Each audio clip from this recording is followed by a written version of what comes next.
everyone. Hi. Hello. Welcome back to our Thursday chat. 9:30 a.m. Pacific, 12:30 p.m. Eastern. We're here every day. I'm Natasha. I'm Allegra. And Not here together, every day, every Thursday. did I say every day? Wow. You did, but I'm sure it was I fine. meant I just had to Thursday, verify. every Thursday, weekly, not daily. Sorry. Yeah. Maybe someday when we get sponsored by Fitbit, my favorite thing Yeah. ever, then we can be every Seriously. day. Or Let's put any, it out there. I'm also taking all coffee sponsorships too. Oh, yes. Coffee. We like Anybody, any coffee. We like coffee tea. company that wants to sponsor. I'm also Mhm. we're also taking those. We're also taking those. Yeah, so we are Beyond Your Wildest Dreams, or we like to shorten that up to BYWD, and we are committed to helping you prioritize yourself, save time, and achieve your goals. Because that's what we're all about. Because that's what we're trying to learn to do better every day is prioritize ourselves, but not because we're selfish. And No, it's not at not all. selfish. It's not selfish to prioritize yourself.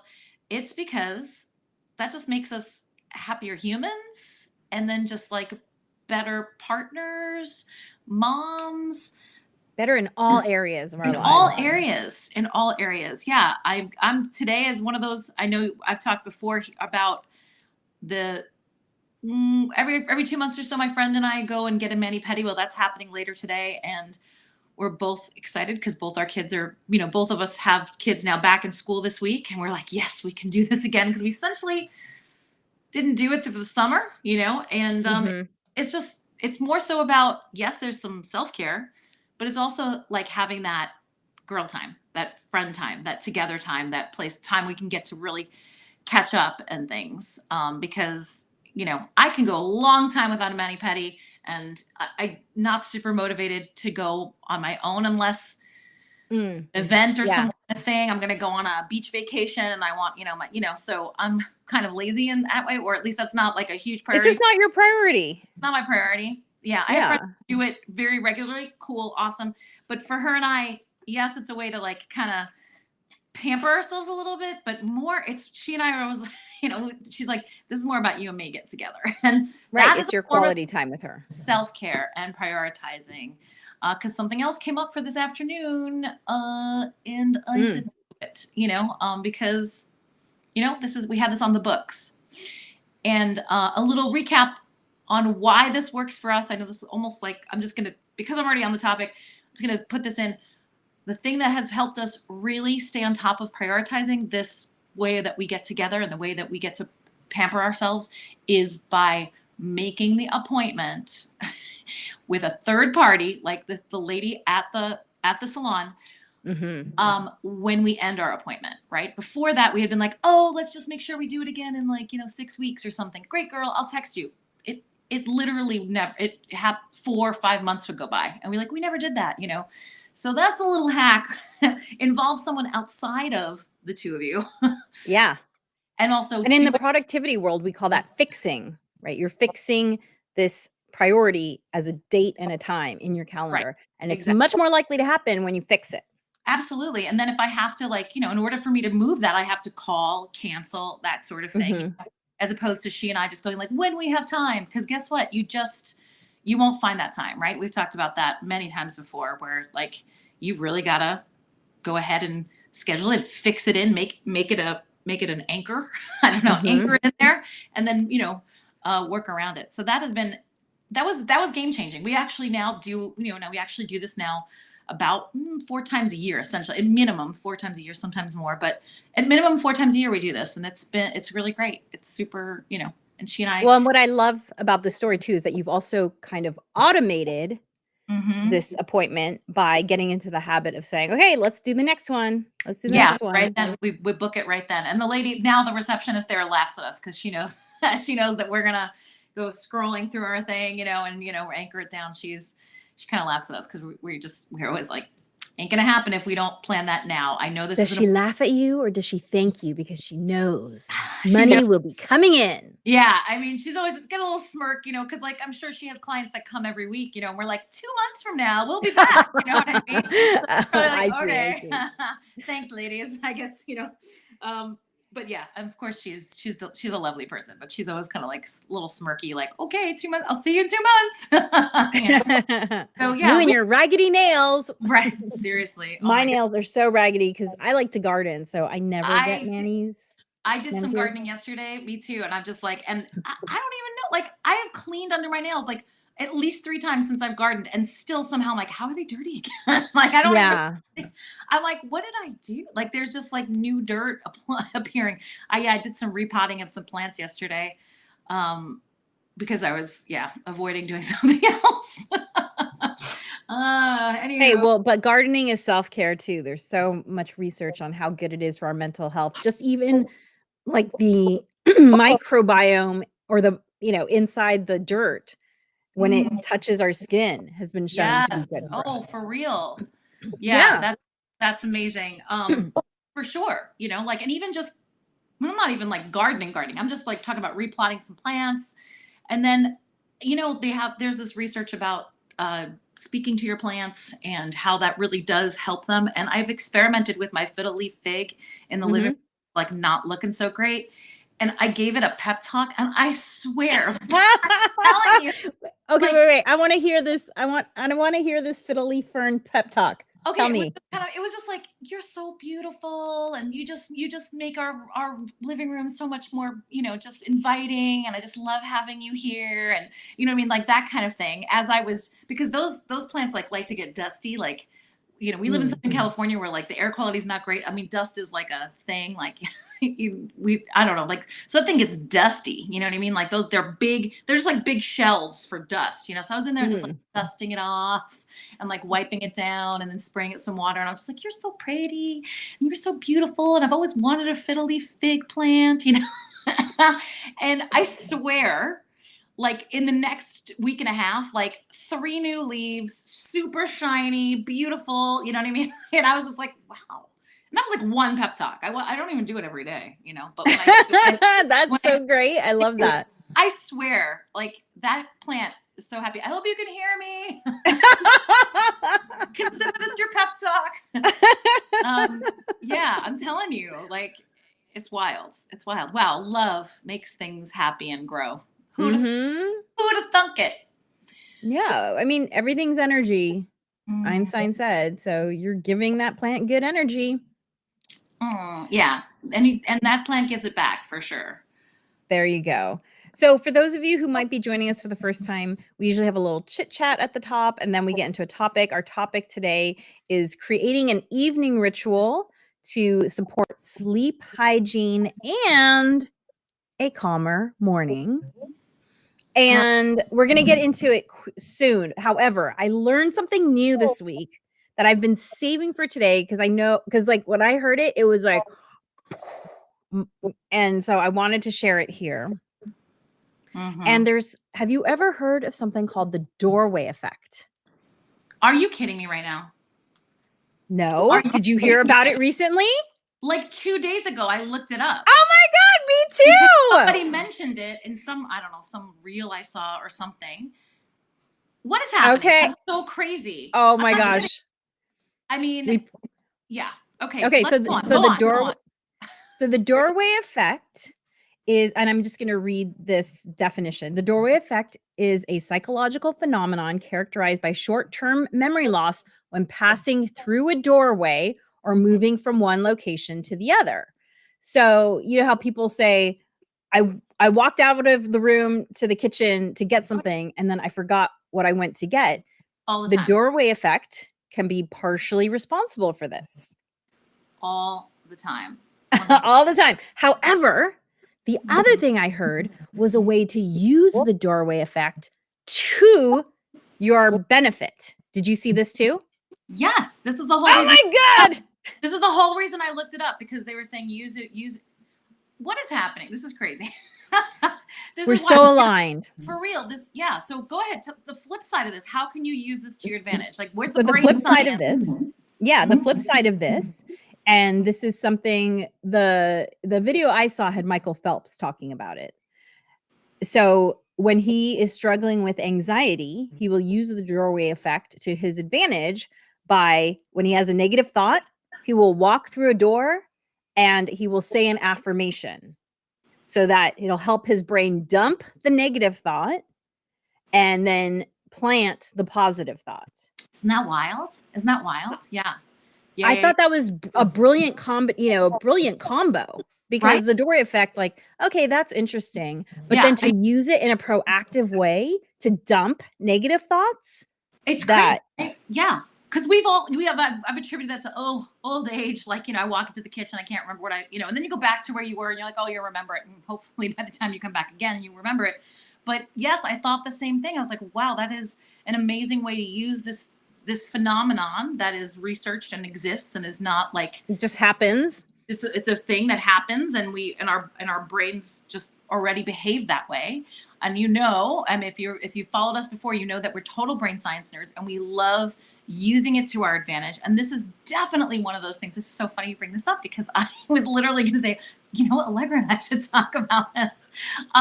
Yeah, that you can use that to your advantage. And my younger son is having a little trouble right now with there's a lot of transition. Like, he's sleeping in his own room for the first time, and so he's getting really anxious come bedtime, right? And I was thinking to myself, how can I maybe guide him in using this doorway effect idea to help shed, it may not be as easy as that, I'm not really sure, but it's worth a try, right? Definitely. So I think you and I should experiment with this, and it can definitely be a topic of an upcoming podcast.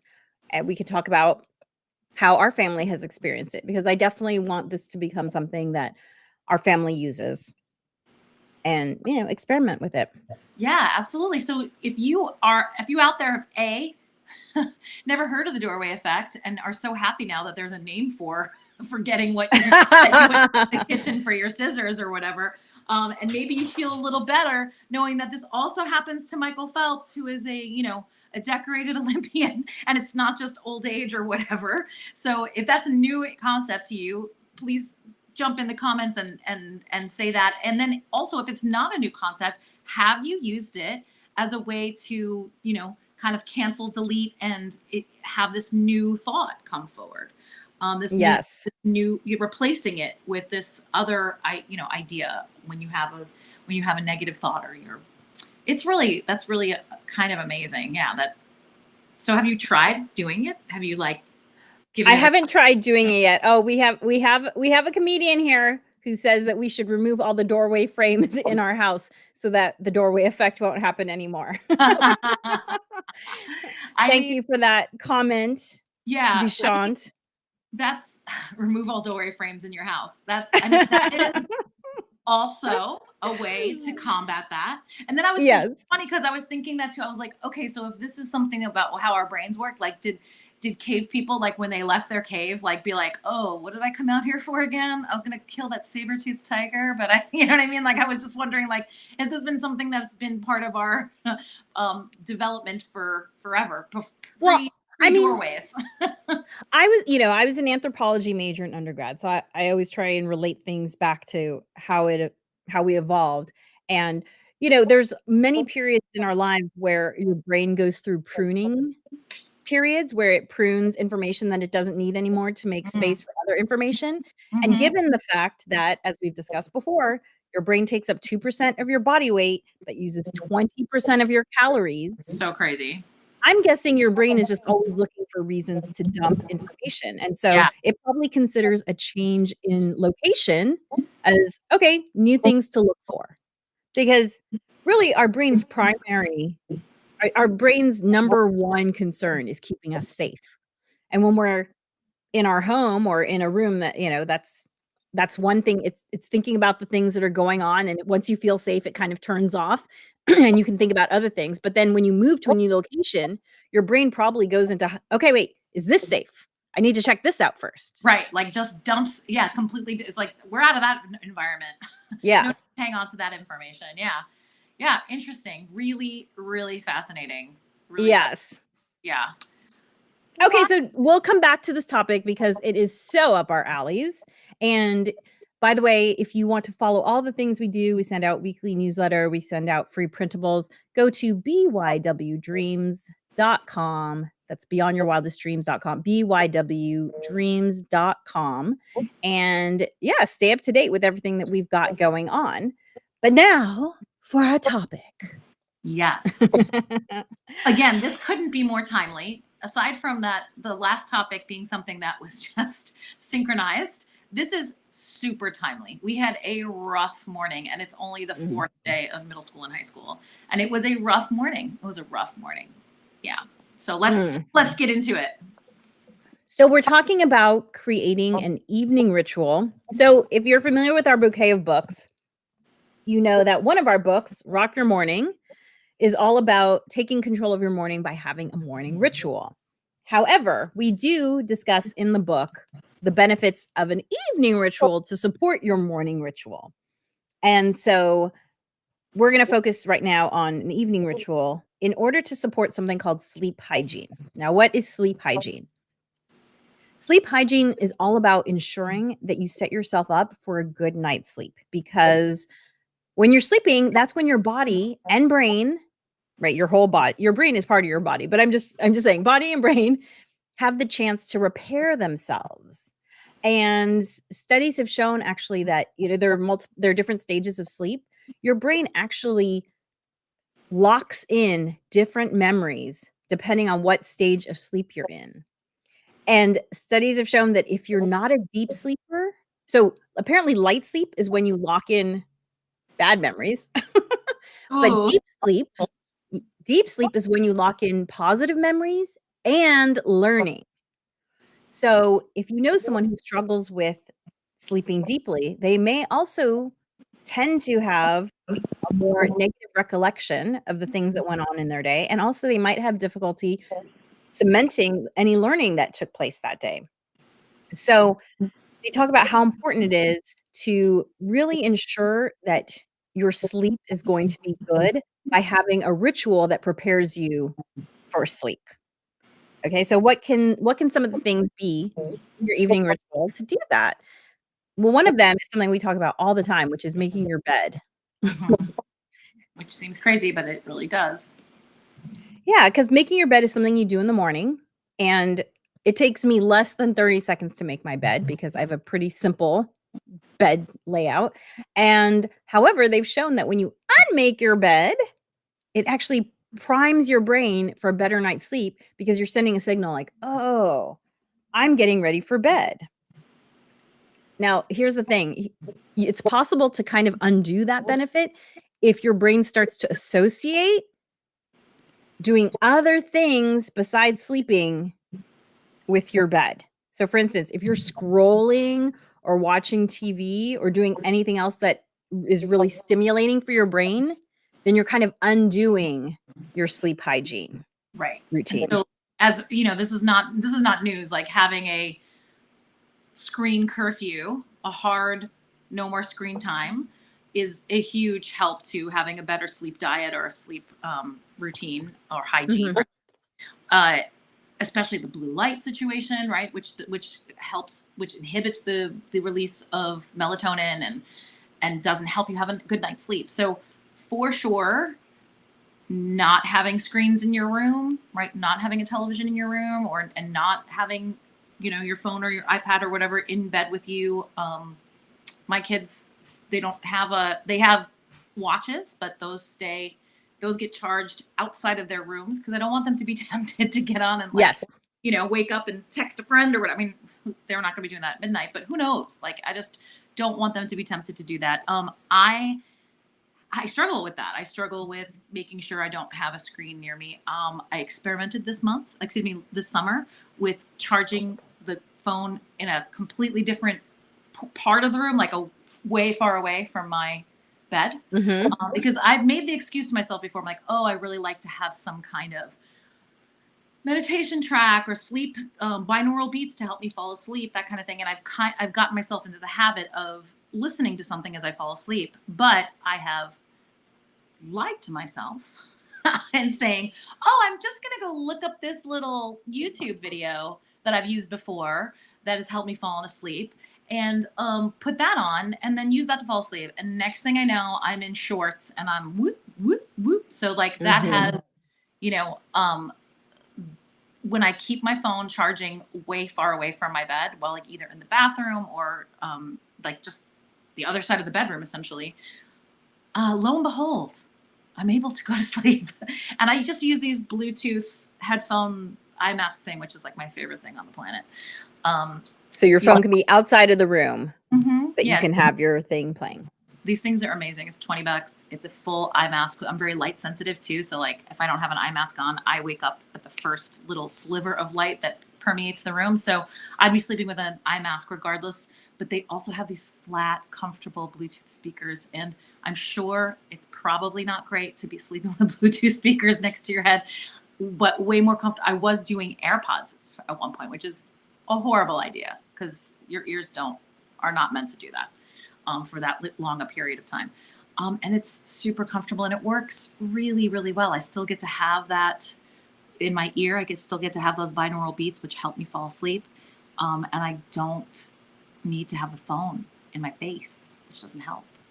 Which like literally keeps me awake. Like it's not even like, oh, you get bad sleep. Like I will stay awake way longer than if I just close my eyes, and put that screen far, far away.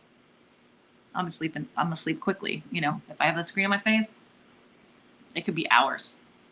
So try to turn off your devices, not expose yourself to a screen at least 60 minutes before bedtime, if not longer, but at least 60 minutes to allow your eyes time to adjust to the natural light around it. So that's one part of sleep hygiene. Making your bed is another part of sleep hygiene. Another thing is some of us need a longer wind down period than just, "Oh, I'm going to bed." Right.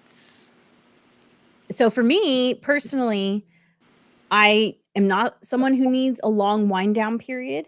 However, I will say that I have noticed that my sleep is better when I do have a longer wind down period. So I sleep well without a wind down period, but I did start doing this thing where when I'm doing my nighttime skincare, I play some ambient music and I light a candle.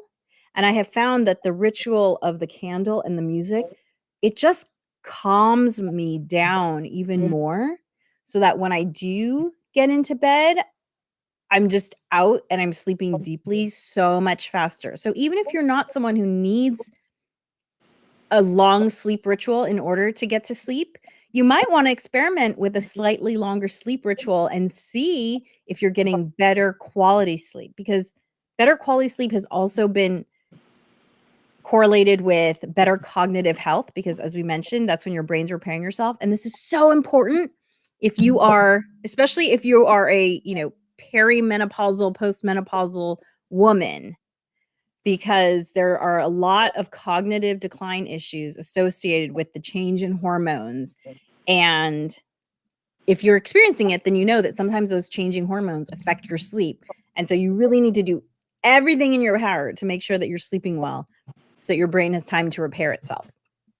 So that would be the other thing is figure out what sleep ritual works for you. Maybe it is, like I said, some skincare where I'm touching my face a lot, which is stimulating good chemicals because it's kind of like giving yourself a hug with the candle and the music. Maybe you want to take a bath. Maybe you want to do some light yoga or stretching, or I've also been doing more muscle hooking, rolling, that kind of thing, because my muscles have been getting tighter as I'm older and just having those be more relaxed makes me more relaxed. So these are all the things that you can do to ensure your sleep hygiene at night. Yeah, very helpful. Super helpful. I love the stretching is definitely helps me feel ready for bed. That's definitely a thing that makes me feel just a little sleepy sometimes. By the way, do you do PNF stretching at all? I don't know what that is. So that's something that I was reintroduced to recently. I remember hearing about it a long time ago, but I used to be very flexible. And so anything that increased flexibility, I kind of was like, I'm okay. However, I am a lot tighter now. My muscles are a lot tighter now. So now I'm paying attention to all these things because I was Right. like, oh, Right. I need it now. So PNF stretching, just type it in. P as in Paul, N as in Nancy, F as in Frank. It's a method of stretching where you activate all the muscles surrounding the muscle you want to stretch. And Okay. I haven't gone deep into the physiology of it, but apparently when you do that, it actually loosens the muscle and then you stretch further. And I'm not kidding. Ooh, I was getting 4 inches deeper into a stretch no way. within the span of a minute from just doing this PNF stretching. Yeah, Oh, I was like, this is crazy. You know what I love? I love counterintuitive wisdom. Where you're like, why would I stretch better by activating my muscles? Like, I don't know, but it works. interesting. So So so basically putting the muscles around it in an active position. yeah, so okay, Mhm. so I was stretching my hamstring. So I'm lying on my back, right? My leg is up. I have my hands clasped behind my hamstring, and I'm trying to pull my knee as close to my face as possible. And usually I do that kind of loose. And so my leg might even be like a little bit bent. Well, in this stretch, the instructor said, straighten your leg, flex your foot, Mhm. have your toes pointing as aggressively towards your face as possible, flex your quads, tighten everything in your leg. It's kind of like, when they say relax your face and they say relax first, scrunch up your face Yes. really, really, Yeah. really tight and then relax it. Yeah, yeah, yeah, It's kind of totally. like that. It's kind of like that. Yes. Okay, that sounds familiar. I think that I did have like a stretch therapy session with a Mhm. amazing dancer friend of mine who's also you know, stretching physiology expert, and she was doing that. I didn't realize that's what it had a name for, but she was having me, go ahead and activate other muscle groups while she was physically stretching me. And amazing session. She was great. Uh Yeah, it's yeah, called proprioceptive neuromuscular facilitation, PNF. PNF. Yeah, we'll be calling it PNF. Yeah, and I Cool. was shocked at how deep I went into the stretch and how quickly I went into it. So, okay, some other tips, and this is from our book, Rock Your Morning. This is from the chapter on creating a morning ritual to help set you up for success for your morning ritual, right? So, if possible, pack up anything that you might need for the next day and put it by the door. Because the thing is if you have in your brain like, "Oh, I need to go to that meeting and I need to be sure to grab the handouts on the whiteboard," that little bit of that thought is just gonna be in your brain all night long, spinning, so you don't forget it. So better to just do it and close that tab and know that it's by the front door. And this is actually something I'm really actively working with my kiddo, is to not touch her backpack in the morning because she knows she's already packed it all up the night before and it's done. And I'm really trying to get that habit down because otherwise then you're like, "Wait, where's that thing?" And you're supposed to be spending time getting dressed and feeling calm, but you're too focused on whatever the thing is that you can't stop thinking about. So, Right. 100%. Yep. There's a marked difference, huge difference when I make sure that all the things that's ready for them, or they've done all the things that they need to have ready for the morning, as opposed to scrambling for it in the morning. I mean, huge difference between mhm. how our morning unfolds. And Yeah. that can include putting things you need by the door, that can include prepping your coffee or maybe prepping a lunch for yourself to take the next day and just grab it from the fridge rather than having to get it together in the morning. And that could also include picking out your clothes, Yes. which is something that I'm having my daughter do Yeah. with school. One of them's really into it. One of them is like, I'll just do it in the morning. But guess what? He's the one who's the most tired. He's the one who drags his butt getting out of the bed. So he's the one. The other one is ready and has actually just been doing that on his own for a year at least already. But the other one he did it for like the first 2 days of school, but did Mhm. not this morning.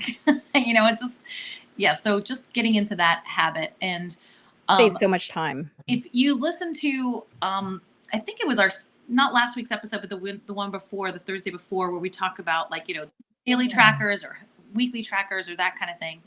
um we suggest, I talked about the trackers that I use for my kids, and I did a preliminary one for this week just to see the things that I put on there, to see what gets tracked, and also Mhm.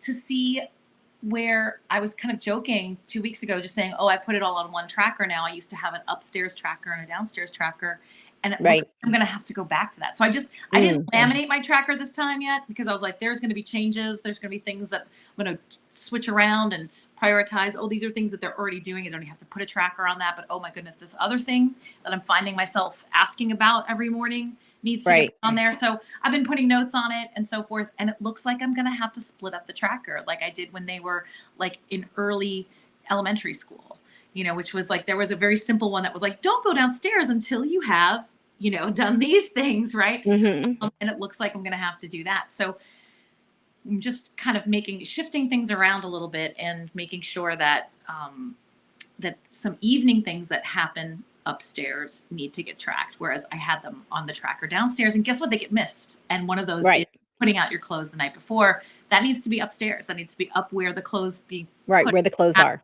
Yeah. So, and so feel free to pivot, see what works, what doesn't work, things that, need some adjusting, of course. And that is why I won't be laminating anything for probably another week. So when I've made this change, splitting up the trackers to upstairs, downstairs, we'll see how that goes next week. And then after that, hopefully I'll get to laminate and we'll switch over to dry erase and markers.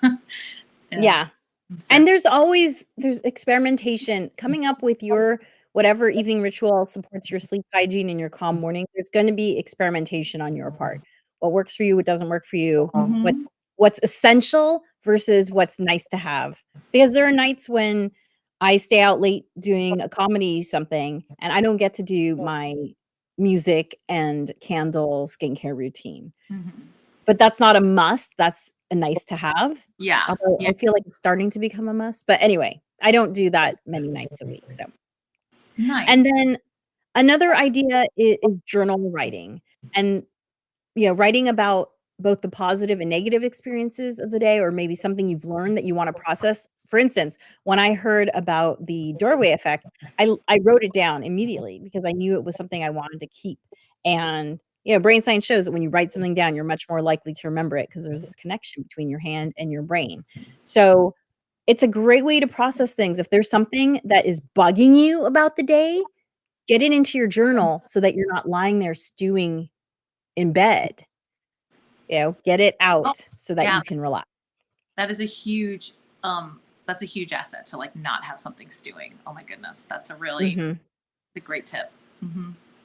So just to summarize, our tips for creating a evening ritual so you have some good sleep hygiene is the tech curfew, prepping for tomorrow by putting things by the door or picking out your outfits or whatever, engaging in relaxing activities such as a self-massage, a shower, maybe a cup of tea, while you're doing skincare or whatever, and then journaling. So those are just some ideas for creating your own evening ritual so you can sleep better and have a calmer morning.